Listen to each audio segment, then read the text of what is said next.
Boa noite, me chamo Fábio Souza, sou estudante de psicanálise na Clínica Laços com a professora Leila Oliveira. Vim apresentar um caso clínico de Ana O, interpretado por Freud. Freud estava especialmente interessado na mais peculiar de todas as pacientes do seu colega, a célebre Ana O, que Brauer havia começado a tratar em 1880. Quem era Ana O? Ana O era uma mulher de 21 anos que adoeceu enquanto cuidava de seu pai, que depois morreu vítima de um abscesso tubercular. Sua doença começou com uma tosse intensa. Em seguida, ela desenvolveu vários outros sintomas físicos, como sérios distúrbios da visão, da audição e da fala, impossibilidade de ingerir alimentos, paralisia de 3 extremidades como contrações e anestesias, bem como colapso de consciência e alucinações.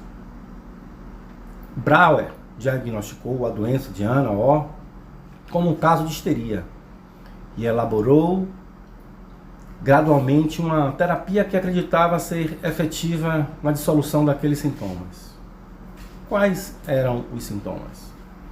Ela manifestava 2 estados distintos de consciência. Em um deles, era uma mulher jovem, relativamente normal. No outro, era uma criança problemática e teimosa.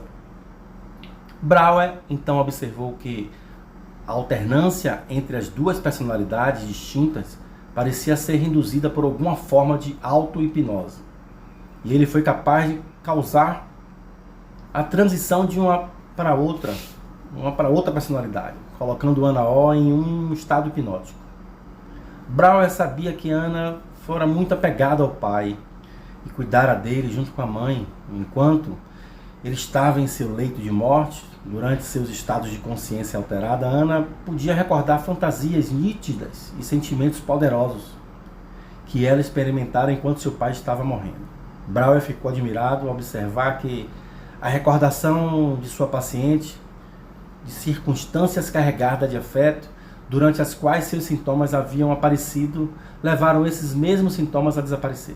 A própria paciente descreveu o tratamento como uma limpeza de chaminé. E com sua cura pela fala, ela ficou tão entusiasmada que continuou a discutir um sintoma após o outro. Por exemplo, ela lembrava estar sentada ao lado do pai enquanto a mãe estava ausente e ter uma fantasia ou devaneio sobre uma serpente. Em sua visão, a serpente estava prestes a picar seu pai. E ela tentou afugentar a serpente, mas seu braço ficara dormente em decorrência de ter ficado dobrado sobre o encosto de sua cadeira. A paralisia permaneceu até que ela fosse capaz de recordar a cena sob hipnose e recuperar o uso do braço.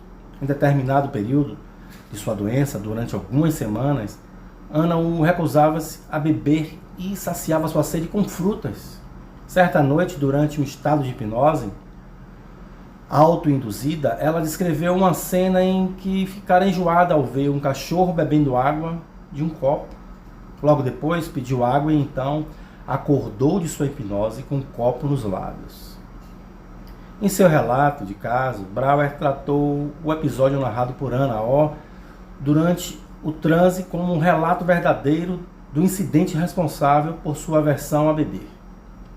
E disse ter concluído que a maneira de curar o sintoma particular de histeria era recriando a memória do incidente que havia provocado originalmente, desencadeando assim uma catarse emocional, induzindo o paciente a expressar todo o sentimento associado ao fato. O desaparecimento repentino de um dos vários sintomas de Ana O o forneceu assim a base que Brauer chamou posteriormente de procedimento técnico-terapêutico. Segundo Freud e Brauer, esse método catártico, aplicado sistematicamente a cada um dos sintomas de Ana, resultou na cura completa da histeria. Brauer ficou encantado com esta extraordinária paciente. Ele despendia tanto tempo com ela que sua esposa ficou enciumada e ressentida. Assustado pelas conotações sexuais das reclamações da sua esposa, ele abruptamente terminou o tratamento de Ana O. Algumas horas após o término do tratamento, Brauer foi chamado à beira da cama de Ana, o que estava em meio a uma crise. Ele encontrou-a em um estado agitado, com fortes dores de um parto histérico, embora não tivesse percebido quaisquer sentimentos da paciente em relação a ele. A gravidez fantasma refletia os anseios eróticos intensos de Ana O por Brauer. Esse acalmou a paciente, induzindo um transe hipnótico e um estado de agitação extrema. Organizou uma partida imediata para uma segunda lua de mel com sua esposa em Veneza. Embora Brauer tenha considerado a experiência com Ana O muito desconcertante, Freud ficou intrigado pelo poder das lembranças inconscientes dos afetos suprimidos de produzir sintomas histéricos. Brauer estava relutante em publicar seu relato, mas Freud insistiu que ele o escrevesse de memória 13 ou 14 anos após sua ocorrência. A colaboração de Brauer e Freud resultou na publicação de Comunicação Preliminar. Em 1893, no artigo, eles articularam a ligação causal entre traumas psíquicos e sintomas histéricos. Com a publicação, em 1895, de estudos sobre histeria, Brauer e Freud apresentaram um tratado clínico muito mais sofisticado sobre a patogênese e o tratamento dos sintomas histéricos. Na introdução, em meio a diversas citações explícitas sobre a influência de Charcot, os autores sugerem que a memória recalcada de um trauma psíquico age como um corpo estranho, que muito depois de penetrar no organismo, deve continuar a ser visto como um agente que ainda está vivo. O paciente histérico sofre de reminiscências, segundo Freud. Em outras palavras, uma ideia reprimida, incompatível, é a fonte das manifestações sintomáticas. O paciente experimenta um trauma na infância que provoca sentimentos esmagadores de natureza intensamente desagradável. A experiência traumática representava uma ideia incompatível ao paciente e foi, portanto, intencionalmente desassociada ou reprimida da consciência. A excitação nervosa associada à ideia incompatível foi transformada ou convertida em canais somáticos que produziam sintomas histéricos. Com isso tudo, o que restou na percepção consciente foi um símbolo mnemônico, apenas remotamente conectado ao evento traumático. Frequentemente por meio de ligações mascaradas, Freud supôs que, se a lembrança da existência traumática pudesse ser trazida de volta, a percepção consciente do paciente, junto com o afeto suprimido associado a ela, os sintomas desapareceriam quando o afeto fosse descarregado. O início da doença de Ana O, sobretudo, acredita-se que foi nessa época que deu início à doença de Berta. No entanto, as biógrafas feministas dessa personagem enfatizam que as fontes da doença ocorreram muito mais cedo. Em outras palavras, quando ela, aos 16 anos, teve que terminar seus estudos e iniciar a vida monótona de uma moça esperando para se casar na casa burguesa de seus pais. Segundo o Dr. Brauer, Ana O tinha uma inteligência notável, era capaz de combinações mentais incrivelmente complicadas e intuições aguçadas. Não é uma doença, mas um sintoma. Em 1885, Freud recebeu uma bolsa para passar vários meses na clínica de Charcot, que naquela época criou uma comunidade científica funcional ao seu redor. Freud lidou principalmente com a histeria em mulheres e tentou fundamentar cientificamente sua intuição de que a causa da histeria era uma disfunção sexual, psicologicamente determinada. Desse modo, não era tanto uma doença quanto um sintoma. Nesse ponto, a compreensão psicanalítica da histeria coincide com as visões das feministas, para quem a histeria também não é uma doença, mas uma defesa. A teoria de Freud, com o tempo, a intuição de Freud resultou em uma teoria que vincula a histeria principalmente a conflitos não resolvidos da primeira infância, principalmente com base na fantasia ou experiências incestuosas. A certa altura, Brouwer se tornou a única pessoa que Berta ainda reconhecia. Ela acompanhava principalmente como ouvinte. A teoria da psicanálise ainda não existia e seu método estava apenas sendo testado pelo paciente e pelo médico experimental. Um meio de alcançar os paranormais inconsciente nesta fase da história da psicanálise era a hipnose. Da hipnose, a cura pela fala ao caso de Ana O. A filha dos Papperheims foi naturalmente hipnotizada. Na segunda metade do dia, sua consciência perdeu a intensidade até que finalmente se diluiu, tanto que Berta caiu em uma espécie de transe que chamou de nuvens. Nesse estado semi-inconsciente, ela descobriu a origem dos seus sintomas. A situação era urgente. À medida que o paciente gradualmente parava de falar, Brouwer ajudava Ana O a voltar a falar. Brouwer intuitivamente adivinhou que Berta Papperheim estava, portanto, se defendendo de dizer algo essencial e insistiu que ela superasse sua resistência como resultado desses esforços. A fala voltou, mas na língua inglesa.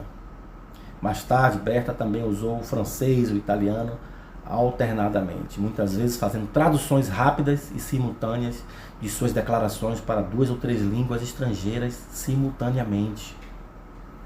E o estado de Berta se agravava. O pai de Berta morreu em abril de 1881, o que piorou temporariamente seu estado. Mais tarde, a doença de Berta se alternou com estados normais. Mas um conjunto de sintomas persistiu até a volta de dezembro de 1881. Contorcendo-se de dor, Berta estava prestes a exclamar: o bebê do Dr. Brouwer está chegando ao mundo. Tal declaração foi percebida como um escândalo moral e amedrontou Brouwer, a tal ponto que ele imediatamente parou de visitar os Papperheims, passando o paciente para um amigo. Freud desaprovou a decisão de Brouwer, que ele acreditava ter desertado, em um momento crucial. Mais tarde, Berta recebeu tratamento em muitos sanatórios, até que em 1888, 6 anos após a rendição de Brouwer, ela e sua mãe se mudaram definitivamente para Frankfurt. Ela estava então com os 29 anos. A mudança na vida de Ana O para Frankfurt foi uma nova etapa em sua vida. Ela começou publicando seus contos de fadas e contos sob pseudônimo de Paul Berthold, e mais tarde também artigos e uma peça sobre a situação social da mulher. Em 1899, como Paul Berthold, ela traduziu para alemão A Vindicação dos Direitos das Mulheres, a Mary Wollstonecraft. Incentivada a fazê-lo pelos parentes de sua mãe, ela viveu com os assuntos da comunidade judaica de Frankfurt, enquanto se envolvia cada vez mais nas atividades dos movimentos de mulheres alemães. Nos anos importantes para Berta, em 1890, ela organizou uma cozinha para refugiados do Oriente.